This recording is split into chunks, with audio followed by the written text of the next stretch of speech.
আপনি এত সকালে?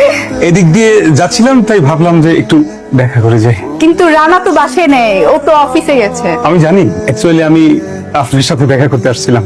আমার সাথে? না, আমার একটা বন্ধু, ও প্রায়শই বলে কোন একটা শুভ কাজে যাওয়ার আগে যদি সুন্দর একটা মিষ্টি মুখ দেখে যাওয়া যায় তাহলে ওই কাজটা নাকি সাকসেস হয়। তো আমার কোম্পানির অনেক বড় একটা ডিল হবে, তাই ভাবলাম এই মিষ্টি মুখটা দর্শন করে যাই।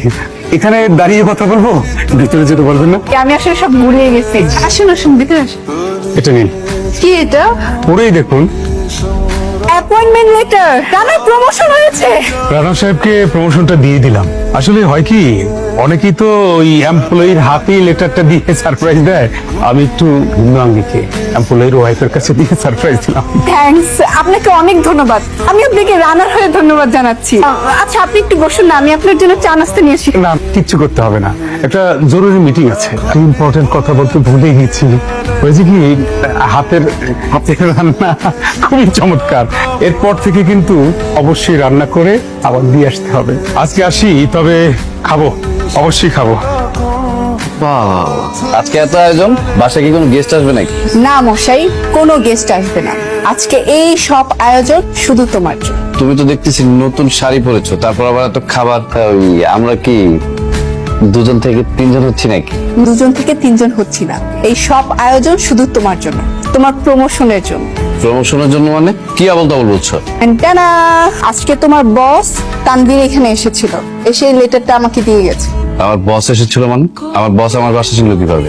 একদিন আমি তোমার খাবার দিতে গেলাম না তোমার অফিসে, তখন আমি ওনাকে ইনভাইট করেছি যে একদিন আপনি আমাদের বাসায় আসবেন, তাই হয়তো আজকে এসেছে। আমার স্যার কিন্তু মানুষ ভালো না, এরপর যদি বাসায় আসে গেট খুলবো না। দেখো না, এত সুন্দর একটা শাড়ি গিফট করেছে। তাহলে আমার স্যার এই শাড়িটা তোমাকে দিয়েছে? হ্যালো, আসসালামু আলাইকুম। কে কল দিয়েছে তোমাকে? ফোনে কথা বলার সময় এরকম সারের মতো চিল্লাচিল্লি করো কেন? হ্যাঁ, দেখতেছো না একটা ইম্পর্টেন্ট কল আসছে। কাল রাতে যখন ফোন কেটে দিলেন না, প্রথমে ভেবেছিলাম যে আসলে রানা সাহেব পাশে আছে, কিন্তু পরে যখন আবার ফোন দিলাম তখন ভাবলাম যে মোবাইল প্রবলেম দেখা দিয়েছে। আজকে শুধু আড্ডা হবে, নয়নে নয়ন রেখে একজন আরেকজনকে মন ভরে দেখবো। ব্যাস, আপনার জন্য আমার তরফ থেকে ছোট্ট একটা উপহার। আইফোন? আপনি আমার জন্য আইফোন নিয়ে এসেছেন? কত বড় সাহস, হ্যাঁ? তোর ঘরে এত সুন্দর বউ থাকতে তুই আমার বউয়ের দিকে তাকাইছিস? তুই জানিস আমি তোকে কি করতে পারি? চাকরি থেকে বের করে দিবি, তাই তো? তোমার মতো মায়েদের জন্য মাঝে মাঝে অনেক মেয়ের সংসার নষ্ট হয়, কিছু না জেনে মেয়েকে নিয়ে চললে। আমাকে তুমি ক্ষমা করে দাও, মেয়ের বাবা মা তো, তাই মাঝে মধ্যে বিবেকটা কাজ করে না। তোমার শাশুড়ি আবেগের বশে যা বলেছে, এর জন্য আমি তোমার কাছে হাত জোর করে ক্ষমা চাচ্ছি বাবা। আমি তো আপনার সন্তানের মতো। শিক্ষা কাকে বলে ওকে দেখে শেখ। যে ছেলেটাকে তুই দিনের পর দিন অপমান করে গেছিস, সেই কিনা তোর বাবা মাকে গুরুজনের সম্মান দিচ্ছে। তোকে আমার বেভাবতো লজ্জা লাগছে। আমি সত্যিকার অর্থে তোমার পাশে আছি, তোমার যখন যা প্রয়োজন আমাকে বলবো বাবা। তার আর প্রয়োজন নেই কোনো বাবা। একটা মাল্টি ন্যাশনাল কোম্পানিতে আমার জব হয়েছে। সকালে বাজারে যাওয়ার সময় সেখান থেকেই ফোন দিয়েছিল, আগামী মাসে আমার জয়েন্ট। দেখেছিস, আমার চাকরি হয়ে গেছে, আর ও আগের মতো স্বাভাবিক জীবন যাপন করতে পারবে। কিন্তু তুই এত অন্যায় করার পরও তুই কি স্বাভাবিক জীবন যাপন করতে পারবি? যে সংসারে তুই রাজরানী হয়েছিলি, সেই সংসারে এখন চাকরা নেবে। বাবা, আমি তোমার সাথে যে ভাষায় কথা বলছি তারপর আর কথা বলার মুখ আমার নাই, তবু হাত জোর করে বলতেছি আমার মেয়েটাকে তোমার পায়ের নিচে একটু জায়গা দিও। আজ আমরা আসি। আমার মনে হচ্ছে আমি নদীর সাথে সংসার করতে পারবো না। সংসার একটা যুদ্ধক্ষেত্র, এখানে ঝামেলা হবেই, তাই বলে কি সম্পর্ক ভাঙতে হবে?